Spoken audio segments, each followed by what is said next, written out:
मैं मोहम्मद शमीम और आप देख रहे हैं ज़ौक़-ए-यक़ी। तो आपका बहुत बहुत इस्तक़बाल है मेरे इस यूट्यूब चैनल ज़ौक़-ए-यक़ी में।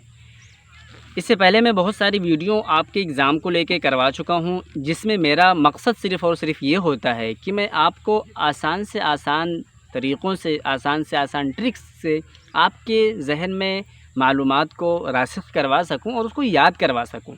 देखिए, मकसद ये है कि सिर्फ़ और सिर्फ़ आपको याद हो जाए, बाकी ऐसा कोई दूसरा मकसद नहीं है यहाँ पे। तो मैं आपसे ये कहूँगा कि अगर आप मेरी इस बातों को सुनेंगे, इसको वीडियो को देखेंगे, तो ऐसा नहीं कि फ़ालतू या ज़ाया चले जाएगा, बिल्कुल नहीं। आप जब एग्ज़ाम के हाल में जाएँगे तो हमारे ये कहे हुए जो अल्फ़ाज़ हैं, आपके वहाँ क्वेश्चन से सीधा टकराने वाले हैं। अगर आपको यकीन नहीं आता है तो जाके प्रीवियस ईयर क्वेश्चन पेपर देख लो, हमारे चैनल पे ही भी मौजूद है, हमने करवा रखा है। बहुत ही मतलब बेहतरीन तरीके से मैंने नियर अबाउट एरियाज़ को भी कवर किया है। तो मैंने बहुत दलीलें भी उसमें बताई हैं कि देखें यहाँ से क्वेश्चंस ऐसे आते हैं वगैरह वगैरह, तो सब जाके देख लेना। मेरा मकसद ये है कि देखो, वहाँ से मन करे तो देखो, वरना चाहो तो खुद भी कर सकते हो, ऐसा कोई मैं फ़ोर्स नहीं कर रहा हूँ। आप तो अल्हम्दुलिल्लाह काफ़ी अच्छे हैं। देखो, यहाँ पे क्या करना है कि आपको 3-4 चीज़ों का सहारा लेना है। हसन ज़ैयाद, हन्ना फ़ाखुरी, शौक़ी ज़ैफ़ और अब्दुल हलीम नदवी और इसी तरीके से विकिपीडिया। ये 4-5 चीज़ें हो गई ना, तो फिर आपका मतलब JRF डन है। अगर यहाँ से सब पढ़ लिया आपने, एक राइटर को यहाँ से पढ़ो, उसके बाद फिर जो दूसरी किताब से पढ़ो, जो कुछ यूनिक लगे उसमें लिख लो, ऐसे-ऐसे करके जाना, ठीक है। तो इस वीडियो में हम आपको बताने वाले हैं अशआर के ज़रिए से शायरों की ज़िंदगी। इससे पहले हमने बात की थी काबिल ज़ुहैर और इसी तरीके से हमने उमर बिन अबी रबिया के बारे में और हमने फ़ुकाहियात महजर पे बनाया था। इस बार जो हमारा असरुन दुलूसी के बारे में, हम सब के बारे में फ़ुकाहियात नहीं बनाएंगे, सिर्फ 2 राइटर यहाँ 2 राइटर पे हम बना चुके हैं और आज का जो शेर है वो हमारा होगा 2 लोगों पर, जैसा कि मैंने इससे पहले 2 लोगों पर बनाया था। तो सबसे पहले जो शायरी है कि मेरे इश्क़ से मिली है तेरे हुस्न को ये शोहरत, तेरा ज़िक्र ही कहाँ था मेरी दास्तां से पहले। तो ये हमारे इब्न ज़ैदून को वाक़ई रिप्रेजेंट करता है। इससे पहले लोग नहीं जानते थे, जब सिलेबस को अपडेट किया गया है तो उल्लादा को यहाँ पे दाखिल किया गया है। पहले शायद वो नहीं थी, क्योंकि पहले तो मैंने एग्ज़ाम दिया नहीं, ऐसा लोग कहते हैं जिन्होंने पहले दिया था।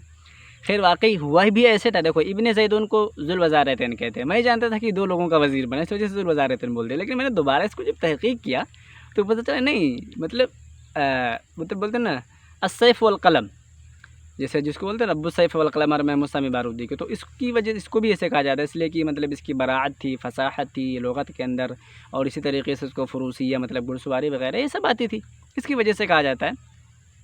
लेकिन हाँ, ये तो वज़ीर भी बने थे, जैसे कि ये पहले इब्न जहवर के पास थे, उसके बाद फिर ये मुक्तफ़ी बिल्लाह के पास जो उल्लादा के अब्बू थे उनके पास थे, उसके बाद फिर ये मुअतज़िब बिन उब्बाद के पास भी गए थे। तो खैर वो सब मैं नहीं जानना चाह रहा हूँ इतना सब डीप में। देखें, सिर्फ इतना जान लें इसके बारे में कि ये जो शेर का जो महल इत्तिशाद है, टू द पॉइंट, जो इस एरिया को हिट करता है, इसने 2 रिसाले लिखे थे। एक रिसाला जिद्दिया है, एक हज़लिया है। हज़लिया में तो इसने मज़ाक उड़ाया है, ठीक है, इब्ने अब्दूस का, जिसको बोलते हैं अबी आमिर बिन अब्दूस, ठीक है। तो इसमें और जो जिद्दिया लिखा है, जो सीरियस वाला है, वो इब्ने जहवर को लिखा था, ठीक है, जिसमें इसने माफ़ी मांगी थी, मतलब जो उसने गलती की थी उसका, और उसने मतलब बोलते कि मुझे जेल से रिहा करने की दरख्वास्त की थी, बट उसने किया नहीं, फिर वो इसी तरीके से जेल से निकल के चुपके से भाग गया, वो सब अलग बात है। तो हज़लिया और जिद्दिया इसी के रसाले हैं। हज़लिया इब्ने अब्दूस की तरफ हो जाएगा और जिद्दिया इब्ने जहवर की तरफ हो जाएगा। अब इसने उल्लादा के बारे में क्या कहा है कि एक कसीदा है नूनिया, बार बार पूछा जाता है, कभी कसीदे की नौइयत की क्या है, नूनिया लामिया, कभी ये पूछा जाता है ये किसका है, किसके बारे में कहा है। अज़हत तनाई बदीलम मिन तदानीना वना बानती बिलुकियाना तजाफ़ीना, ठीक है, ये एक शेर है। अब इसने कहा नूनिया कसीदा है, इसने उल्लादा के बारे में कहा है ये। अब ये कहते हैं कि जब मतलब इसके बारे में थोड़ा सा अलग अलग रिवायत आते हैं, इसमें आता है कि इसकी एक लौंडी थी मतलब उल्लादा की, जिसकी तरफ ये माइल हो गया था, जिसकी वजह से उसने मतलब अपना दामन छुड़ा के इब्ने अब्दूस के पास चली गई। तो अशआर जो हैं वो जो कुछ दलालत करते हैं उस चीज़ पे, तो ऐसे ही कुछ मिलते हैं, लेकिन हम उसकी तहक़ीक़ में अभी तक गए नहीं हैं, वो कभी बात का मौजू है। तो ख़ुद उल्लादा का हम दोनों को एक साथ पढ़ लेते हैं ना, तो थोड़ा ज़्यादा अच्छा रहेगा। देखो, उल्लादा जो है बिन्त मुस्तकफ़ी है, वो भी इसी से जानी जाती है, और अपने बाप के कत्ल के बाद इसने अपना दरवाज़ा खोल दिया था अदीबों शुअरा के लिए, और ख़ूब महफ़िलें जमाती थी अदब की।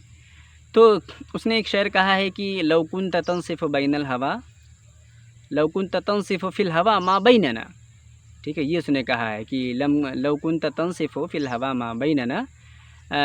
उसने फिर बोला है कि लम ततख़य्यर करके ऐसा कोई मिसरा है।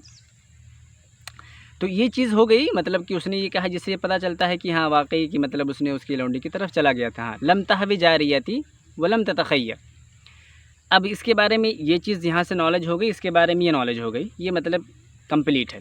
एक क्वेश्चन पूछा गया था उल्लादा के बारे में पिछले बार जेनू के क्वेश्चन में, जिसको बोलते हैं मतलब वो क्वेश्चन था एमफिल का या शायद पीएचडी का, लेकिन 2019 का था, मैं कंफर्म करके बता दूंगा आपको।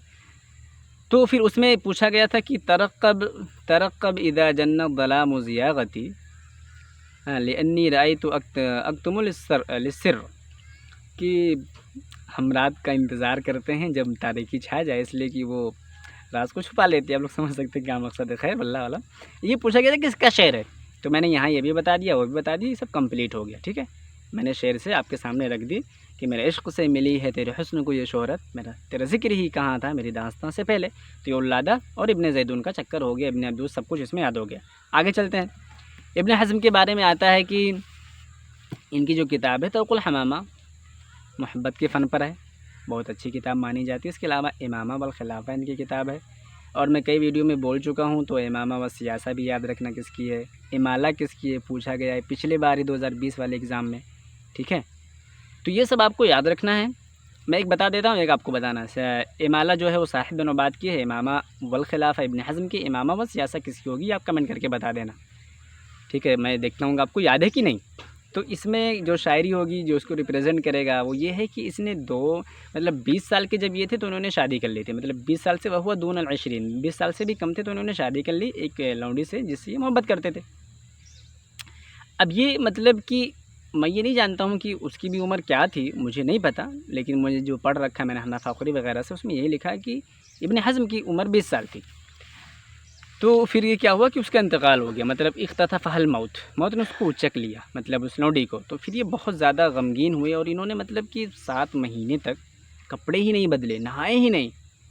तो इनके बारे में ये शेर रिप्रेजेंट कर देगा इनकी ज़िंदगी को कि तर्के उल्फत की अज़ियत भी नेज़ा जैसी है, कितना मुश्किल है मोहब्बत से गुरेज़ा होना। तो ये इनके बारे में हो गई। हाँ, मैं उल्लादा के बारे में एक बात मिस कर गया था, दोबारा बता देता हूँ। इम्पोर्टेंट चीज़ ये है कि उसकी जो अम्मी थी जारिया इस्बानिया, ठीक है, स्पेनिश मतलब की लौंडी थी, स्पेन की रहने वाली, और उन्होंने मतलब उनसे ही उसको वरासत में मिली थी खूबसूरती, मतलब बिशरा अलबैज़ाविया, मतलब कि सफ़ेद चमड़ी जिसको हम बोल सकते हैं, और मतलब वाइट स्किन। इसके अलावा नशीली आँखें जैसे बोलते हैं, और उससे मतलब कि नशे की हालत में हो तो इनको भी ऐसी चीज़ें दी गई थी, नशीली आँखें वगैरह वगैरह, कि मतलब इन्होंने अपने अम्मी से वरासत में पाई थी बिशरतुल बैज़ाविया, मतलब वाइट स्किन, और इसी तरीके से काले बाल, जुल्फ़ें जिसको हम कह सकते हैं कि कौन जीता है तेरे जुल्फ़ के सर होने तक। इसके अलावा फिर और ये जो मतलब कि इनकी जो आँखें थी बहुत ही ज़्यादा नशीली थी कि तुम्हारे झील की आँखों की गहराई से डरता हूँ।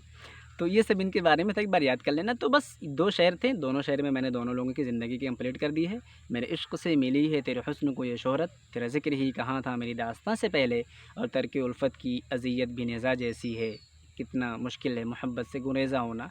तो ठीक है, मिलते हैं फिर आपसे अगली वीडियो में, तब तक अपना ख्याल रखें और अपनी तैयारी पे फोकस करें। Best of luck, all the best, thank you, thanks for watching. Sarish के चश्मे मुस्लिम में है नेसा का असर पैदा।